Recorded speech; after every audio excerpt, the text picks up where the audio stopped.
Estate Queen here from Middle Tennessee. So, I am driving back from Jackson, and we were looking at a 6-bedroom, 3-bath house. And it's so funny, the records said 1,800 square foot. And I'm like, 6 bedrooms, 3-bath, 1,800 square foot? Right.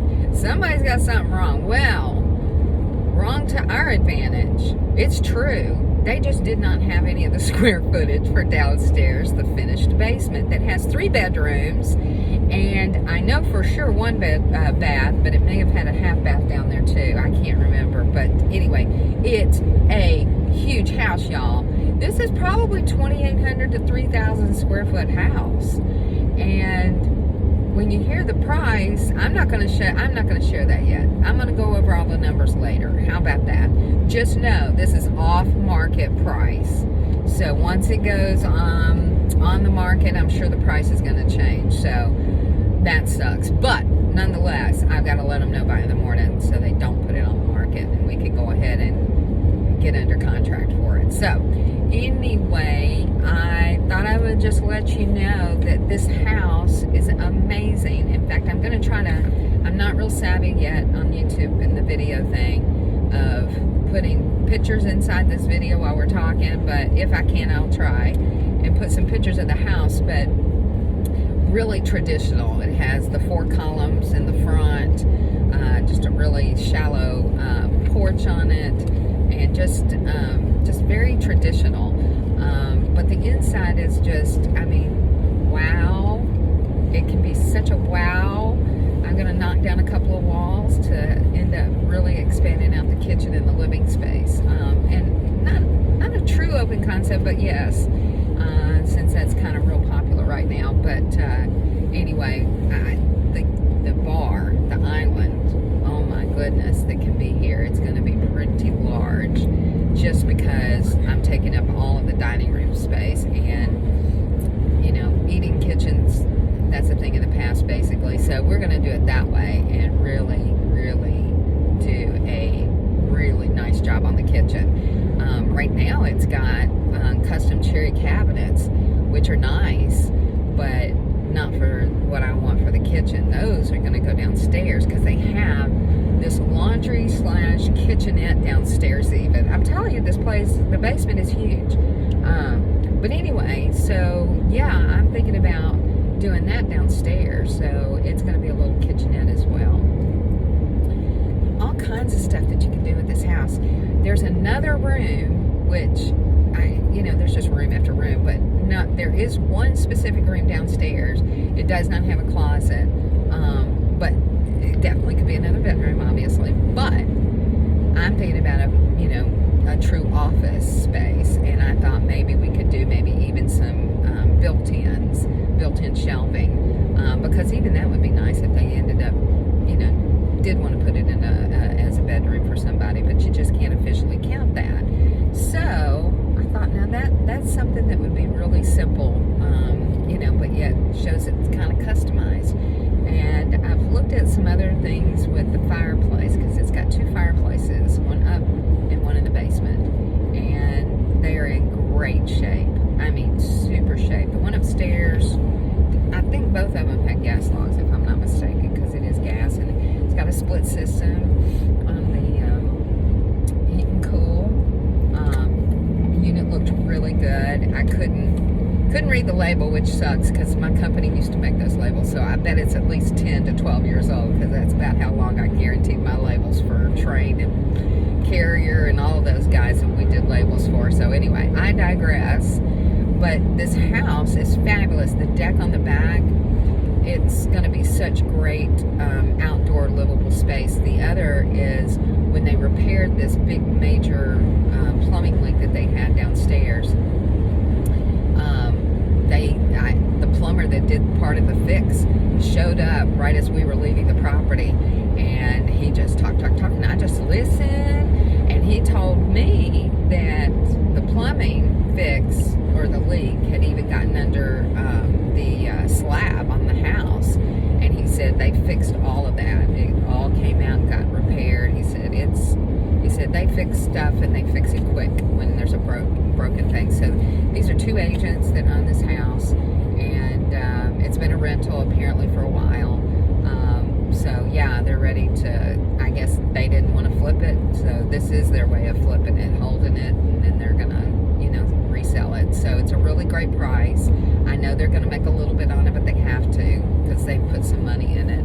And so yeah, I hate to say it, but I see a full price offer. I don't ever like doing that. But in this particular scenario, I may not have any choice. And like I said, I got no problem paying that.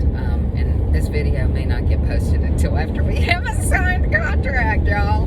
But anyway, I'm just, I think that's a funny thing to say. But anyway, you guys stay tuned, because between now and tomorrow, if we put an offer, because we're going to put it to prayer. We always do. And if we get the time, we try to sleep on it as well. Well, in this case, we do. As far as we know at this point, she's not called and said, hey, somebody else. But I think she would. We met her today, one of the owners of the house, and she's also a realtor down there, if I didn't say that before. But so it's kind of cool to talk to some people that do know the investment language and the real estate game.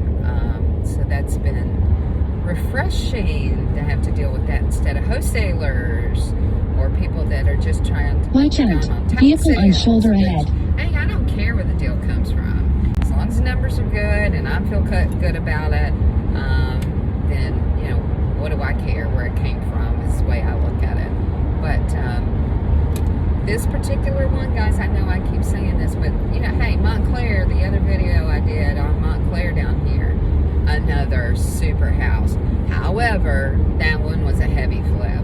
That one was heavy because it was going to have to be taken down to the slab, because it was another house that was built on slab and no basement. So this one has a walkout basement. So like I said, it's huge. I'm telling you, this would be for a big family. 6 bedrooms, and you've got an ensuite upstairs and an ensuite downstairs.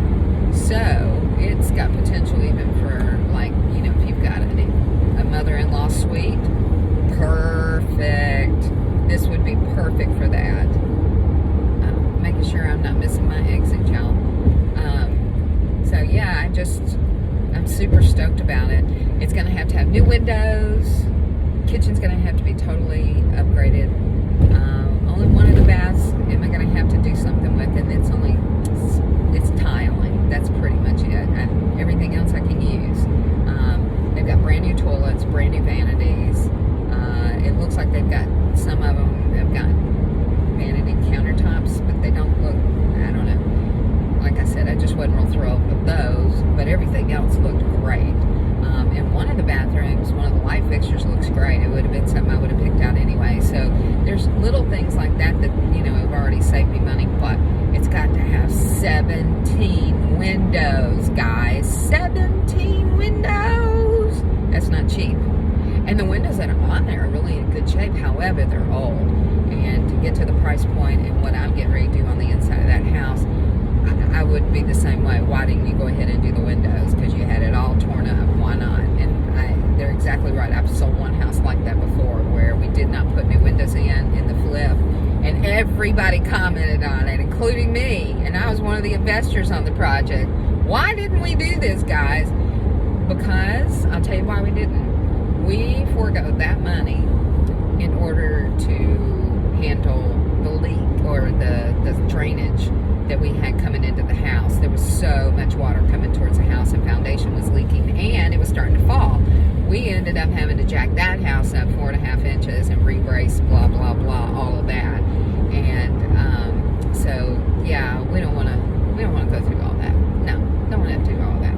But this particular house, y'all, I'm telling you, this house is Rainbow Cove. I'll call it Rainbow Cove, so we'll know which house I'm talking about.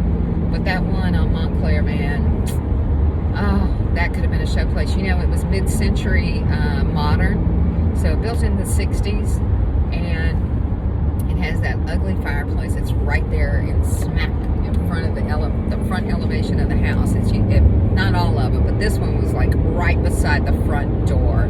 Well, I came up with a really great idea if I had decided to take away the garage, which I was going to, and it's got an ugly door. But instead of that, what I was going to do is they